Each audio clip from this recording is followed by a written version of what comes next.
जय हिंद दोस्तों। जितने भी विद्यार्थी 10वीं क्लास के नन हिंदी वाले हैं, आज हम इस वीडियो में नन हिंदी का कुछ ऐसे सब्जेक्टिव क्वेश्चन आपको बताने वाले हैं। अगर आप इस सब्जेक्टिव क्वेश्चन को एक बार अच्छे से पढ़ लेते हो और कॉपी में लिख लेते हो तो गारंटी मेरा है कि 100 में 100% यही आपके बोर्ड एग्जाम में क्वेश्चन पूछेगा। दोस्तों, मैं आपको टोटल 26 से 27 कुछ सब्जेक्टिव क्वेश्चन बताऊंगा, मतलब कि पूरा वीडियो मिलाकर 3-4 को वीडियो दूंगा। तीन चारों वीडियो को देखकर सारा सब्जेक्टिव क्वेश्चन कॉपी में नोट कर लेना, क्योंकि कुछ ऐसे क्वेश्चन किताब से लाया हूं ना खोज कर, जो कि 100% यही पूछेगा। आप वीडियो को लास्ट तक देखो, स्क्रीनशॉट आप लोग लेते रहिएगा और आप लोग कॉपी में नोट कर लीजिएगा। 3-4 को वीडियो देंगे इसी चैनल पर, चैनल को सब्सक्राइब कर लेना। जो नन हिंदी वाले हैं, जैसे कि मुस्लिम जो बच्चे होते हैं ना, वो नन हिंदी से होते हैं, और कुछ बच्चे होते हैं मैथिली लिए होते हैं तो उनका भी नन हिंदी होता है। तो आपके लिए है नन हिंदी क्लास 10 का, ठीक है ना। तो हम वीडियो स्टार्ट करते हैं। सब लोग वीडियो को लाइक कर देना और इसी के साथ चैनल को भी सब्सक्राइब आप लोग कर लीजिएगा। देखिए, पहला नंबर आपका क्वेश्चन दोस्तों आएगा, कंफर्म है। देख लो रिकॉर्ड इसका, देखो रिकॉर्ड देखोगे ना तो कहोगे कि ये क्वेश्चन पक्का आएगा। इसका रिकॉर्ड बहुत है दोस्तों। क्वेश्चन है, हामिद मिठाई या खिलौने के बदले चिमटे का चयन क्यों करता है। जो हमीद था ना, हमीद नाम का लड़का, वो मिठाई और खिलौने खरीदने के बजाय चिमटा क्यों खरीदता है। सब कोई तो अपने से अपने अपने खेलने के लिए अलग अलग तरह के खिलौने खरीदते हैं, जबकि ये चिमटा खरीदता है। इसके पीछे का कारण क्या है ये आपको लिखना है। तो दोस्तों इसका आंसर लिखिएगा, हमीद 4-5 साल का नन्हा बालक है, लेकिन अभावग्रस्त जीवन उसे परिपक्व बना दिया था। मतलब कि एक 4-5 साल का नन्हा बालक है, लेकिन जीवन उसके साथ ना अच्छा नहीं जिया था। मतलब कि एक नहीं होता है गरीब फैमिली से बिलोंग करना, मतलब कि इसके पास उतना ज्यादा पैसा नहीं था, उतना अमीर घर में पैदा नहीं लिया था, मतलब कि एक गरीब घर का लड़का था, ठीक है ना। वह समझता था कि मिठाई या खिलौने से थोड़ी देर के लिए खुशी मिलेगी। मतलब कि अगर हम मिठाई लेंगे तो थोड़ी देर में खा लेंगे, खत्म हो जाएगा। खिलौना लेंगे तो 2-4 दिन खेलेंगे, टूट जाएगा, खराब हो जाएगा, पुराना हो जाएगा तो फेंक देंगे। लेकिन उसका सोच क्या था दोस्तों, वो आपको देखना है, ठीक है ना। थोड़ी देर के लिए खुशी मिलेगी। उसे ख्याल आता है कि उसकी दादी के पास चिमटा नहीं है, जिस कारण अक्सर उसके हाथ रोटी सेकते वक्त जल जाते हैं। इसलिए हामिद अन्य बच्चों की तरह मिठाई या खिलौना न लेकर चिमटा खरीदता है। मतलब ये कि वो हामिद जो था ना, वो देखा कि मिठाई खिलौने लेंगे तो ज्यादा दिन तक टिकेगा नहीं, इसकी खुशी ज्यादा दिन तक हमें नहीं मिलेगी। लेकिन हमारी जो दादी माँ है, वो जब भी हमारे लिए रोटियां बनाती है, अपने लिए रोटियां बनाती है, तो जब भी रोटी सेकती है ना, उलाटती पलाटती है, तो उनका तावा से हाथ जल जाता है। उसके मन में आता है कि अगर हम अपनी दादी माँ के लिए चिमटा खरीदे तो मेरी दादी माँ चिमटा से रोटी उल्टेगी पलटेगी तो उनका हाथ ना जलेगा। ना दोस्तों, गजब का सोच नहीं कहते हैं कि जो गरीब वाले होते हैं ना, वहां के लड़के हीरे होते हैं, एकदम चमकते हुए हीरे होते हैं दोस्तों, ठीक है ना। अब आगे दोस्तों देखिए, आपका अगला क्वेश्चन है, ईद के दिन अमीना क्यों उदास थी। ईद के दिन अमीना जो थी, अमीना कौन थी, तो हमीद की दादी थी। हमीद की दादी थी ना अमीना, तो अमीना ईद के दिन उदास क्यों थी दोस्तों, ये आपको बताना है। तो इसका उत्तर आप लोग लिखिएगा, अमीना एक गरीब महिला है। 1 वर्ष पहले उसका बेटा बहू दोनों चल बसे थे। मतलब कि उसके बेटे बहू और उसी के तो एक लड़का था, हम ही 4-5 साल का नन्हा बालक, उसके माता पिता एक मतलब ना किसमें चल बसे थे। तो उसका बेटा 1 वर्ष पहले उसके बेटे बहू पता नहीं किसके कारण उनकी मृत्यु हो गई थी, तो उनके लड़के को यानी कि ये संभाल रही थी, उनका जो पोता था ना, ये ही संभाल रही थी हमीद, ठीक है ना। हमीद इन्हीं मतलब कि मरे हुए माँ बेटे के ना, माँ पिता के लड़का था, ठीक है। और उसका सहारा उसका पोता हमीद था। साल भर का त्योहार ईद के दिन साल भर का त्योहार ईद के दिन उसके घर घर अन्न का एक दाना नहीं था। मतलब कि आपको पता होना कि साल भर के एक खूब सुंदर सा त्योहार हमारा आता है ईद, और साल भर के बाद एक ईद आता है, लेकिन ईद के समय नहीं लोग इधर उधर जाते हैं मिलने, ठीक है ना, बहुत अच्छा लगता है। तो क्या होता है ना, उस दिन उनके पास एक अनाज का टुकड़ा नहीं था, उनके घर में ना 1 रुपया था। 3 कोस दूर ईदगाह के मेले में जाने के लिए जूते भी नहीं थे उनके पास, कि 3 कोस 9 किलोमीटर दूर जाना है पैदल, तो कैसे जाएंगे, चप्पल जूता कुछ नहीं है, ठीक है ना। और इसी इसी बदहाली के कारण अमीना ईद के दिन उदास थी दोस्तों। देखो ये जो हम क्वेश्चन पढ़ते हैं ना, खुद मैं इमोशनल हो जाता हूँ। ऐसा ऐसा क्वेश्चन है दोस्तों, है ना, कि आप लोग बस पढ़ लो, तुमको सारा क्वेश्चन याद हो जाएगा। देखो पीछे पीछे खाना बनना, उधर से चिट्ठी लग रही है, अगर ज्यादा प्रॉब्लम होगी तो माफ करना मेरे को, ठीक है ना। अब देखिए अगला हमारा क्वेश्चन आता है दोस्तों, तीसरा नंबर, कि चिमटा देखकर अमीना के मन में कैसा भाव जगा। ये देखो, जब चिमटा वो बाजार से खरीद कर लेकर आ रहा है तो अमीना एक समय इतना गुस्सा हुई कि समझो कि बहादुर की उस समय तो एकदम बहुत बढ़िया से कढ़ाई हो, सॉरी, हामिद की उस समय बहुत बढ़िया से कढ़ाई होती। लेकिन दोस्तों कुछ ऐसी मतलब ना, एक और पलटवार हुआ वहां पर एक पॉइंट के बाद, कि आप भी रो पड़ेंगे मैं भी रो पड़ूंगा। यहाँ पर देखिए दोस्तों, तो ये हमारा क्वेश्चन है। हामिद के हाथ में चिमटा देकर अमीना चौंक उठी। उसकी समझू में नहीं आया, समझू मतलब कि उसके समझ में नहीं आया कि इतने बड़े मेले में से इसे और कोई चीज नहीं मिली जो लोहे का चिमटा उठा लाया। अमीना क्रोधित हो जाती है, ठीक है ना, कि यह कितना नासमझ लड़का है। लेकिन हामिद जब कहता है कि तुम्हारी उंगलियां तवे से जल जाती थी इसलिए खरीदा, सुनते ही अमीना का क्रोध तुरंत स्नेह में बदल गया। अमीना की आंखें भर आती है, मतलब कि अमीना उसी समय रोने लगती है कि कितना इसका अच्छा सोच है, हमने तो गलत सोचा था कि ना समझ ये लड़का है, लेकिन ये तो हमसे भी समझ लड़का है। समझ रहे हो ना। ये हमारा क्वेश्चन हो गया। अगला हमारा क्वेश्चन है कि बाल गोविंद भगत ने अपने बेटे की मृत्यु पर अपनी भावनाएं किस तरह व्यक्त की थी। आपको पता है ना कि बाल गोविंद भगत की जिस दिन मृत्यु हुई थी उस दिन वो रोने के बजाय गाना गा रहे थे, यानी कि वो अपनी कला का प्रदर्शन दिखा रहे थे। इसलिए बोला जाता है कि बाल गोविंद भगत का कला का प्रदर्शन किस दिन देखने को मिला, तो बेटे की मृत्यु के दिन देखने को मिला दोस्तों, ठीक है ना। तो यहाँ पर लिखिएगा, बाल गोविंद भगत कबीर पंथी थे। वे अपने बेटे की मृत्यु पर विलाप नहीं करते थे बल्कि मग्न हो गीत गाए जा रहे थे। गाते गाते पतोहों के नजदीक भी जाते और उसे रोने के बदले उत्सव मनाने को कहते।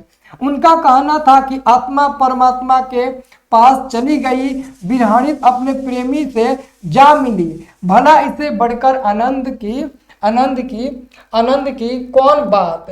भगत का बाद विश्वास मृत्यु पर विजय प्राप्त कर चुका था। वे पतोहों को यथार्थ का ज्ञान देकर अपनी भावनाओं को प्रकट कर रहे थे।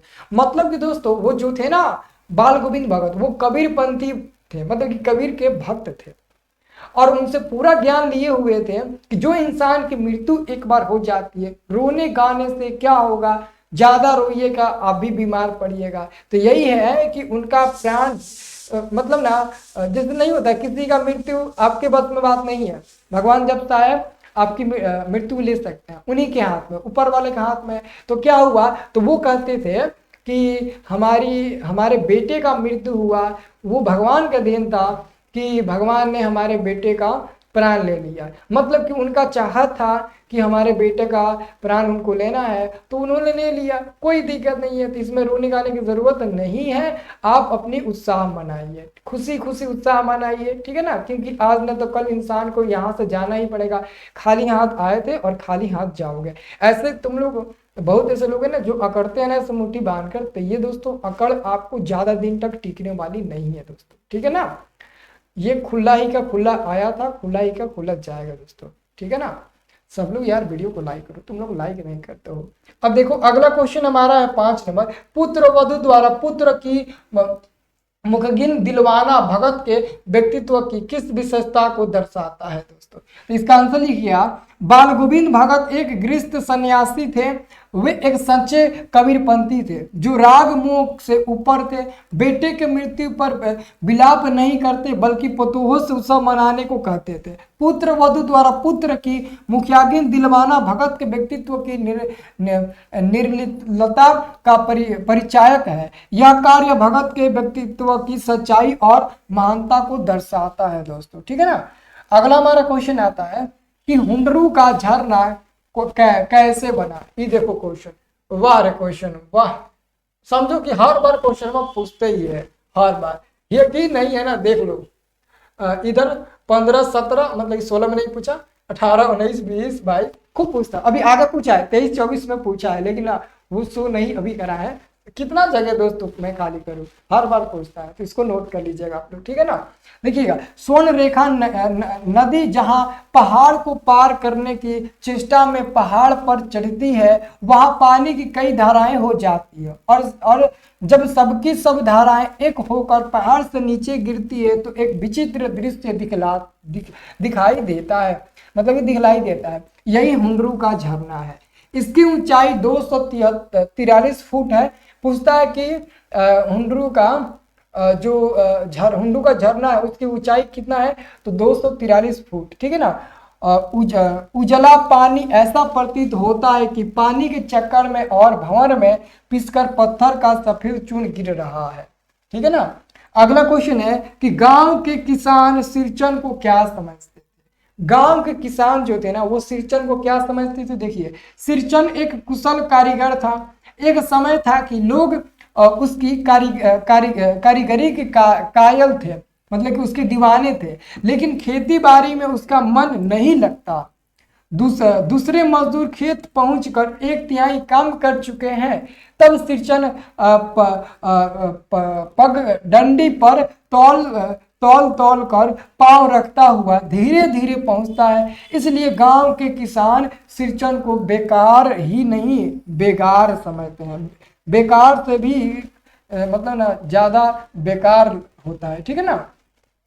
8 नंबर क्वेश्चन देखिए दोस्तों, ये क्वेश्चन है कि सिरचन को पान का बोरा किसने दिया। सिरचन को पान का बोरा किसने दिया, तो इसका उत्तर लिखिएगा दोस्तों आप लोग। इसका उत्तर लिखिएगा, सिरचन को पान का बीड़ा मानू दीदी ने दिया था। मझली भाभी के कटुवचन के कारण सिरचन को ठेस लगती है।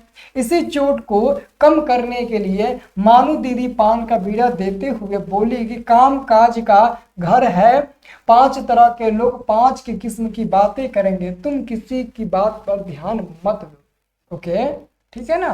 ओके, सभी लोग वीडियो को लाइक कर दिए हो ना, तो लाइक आप लोग कर दीजिएगा, ठीक है ना।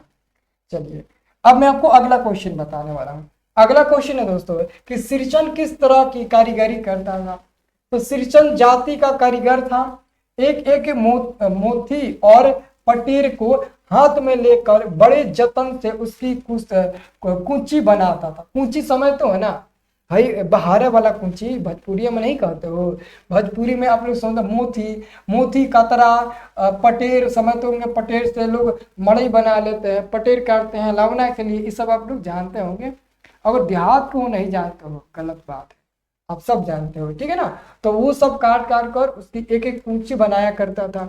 ओके, और कुचिया को रंगने से लेकर सुतली सुलझाने में पूरा दिन समाप्त। मोती का घास और पटेर की रंगीन शीतल पाटी, बांस तितलिया की झिल मिलाती चीक, ठीक है ना, और सतरंगे का डोर के मोथे और भूसंसी चुन्नी रखने के लिए मूंज की रस्सी। अब मूंज समझते हो, मूंज का होता मूंज, हाँ पतहर, ठीक है ना। पतहर के बड़े बड़े जाले, हलवाहों के लिए ताल के सूखे पत्तों की छतरी, टोपी तथा इसी तरह के काम सिरचन कर कारीगर बन गया था। मतलब कि वो जो लोग नहीं सोच पा रहे थे ना कि इससे कुछ हो पाएगा, वो उससे मतलब कि बना देते थे, ठीक है ना। ये मतलब कि हर चीज बनाने में बहुत एक्सपर्ट है, इसलिए सिरचन को कारीगर लोग कहते थे। अगला क्वेश्चन है कि अस्त्र और शस्त्र के अंतर को लिखिए। तो देखिए, अस्त्र जो होता है ना, वो हाथ से फेंक कर चलाया जाने वाला हथियार है, जबकि शस्त्र हाथ में थमाकर चलाया जाने वाला हथियार है। बस ये हो गया आपका 2 नंबर का क्वेश्चन। ओके, और आपका दोस्तों एक लास्ट क्वेश्चन है कि पद्मा को अशोक से बदला लेने का अच्छा अवसर था, तब भी उसने अशोक को जीवित क्यों छोड़ दिया था। क्योंकि वो कहती थी कि नारी मतलब ना कभी पुरुष का हत्या नहीं कर सकती थी। देखिए, पद्मा निहत्तों पर मतलब वार नहीं करना चाहती, मतलब कि जो पद्मा है वो निहत्तों पर वार नहीं करना चाहती। उसने अशोक की प्रतिज्ञा की वह स्त्रियों पर हथियार नहीं उठाएगा। को याद रखकर उसे जीवित छोड़ दिया था, ठीक है ना, पद्मा को, ठीक है ना। मतलब कि जो अशोक था ना, वो शपथ लिया था कि मैं पद्मा को मार डालूंगा, ठीक है ना, शपथ लिया था। लेकिन फिर बाद में क्या कहा कि मैं महिला पर मतलब ना हाथ नहीं उठाता हूँ, महिला को मारना मेरा कर्तव्य नहीं है, ठीक है ना, यही सब बातें बोली थी। तो ये 11 प्रश्नों को आप लोग अभी नोट कर लीजिए। और आपको 3 गो वीडियो मिलेगा, तीन गो वीडियो मिलेगा, उसका आप लोग ना सब्जेक्टिव क्वेश्चन नोट कर लीजिएगा, ठीक है ना। शेयर कर दीजिए अपने दोस्तों के पास इस वीडियो को, इंपॉर्टेंट ये वीडियो है, आप लोग शेयर कर दीजिएगा, इंपॉर्टेंट वीडियो है, ओके।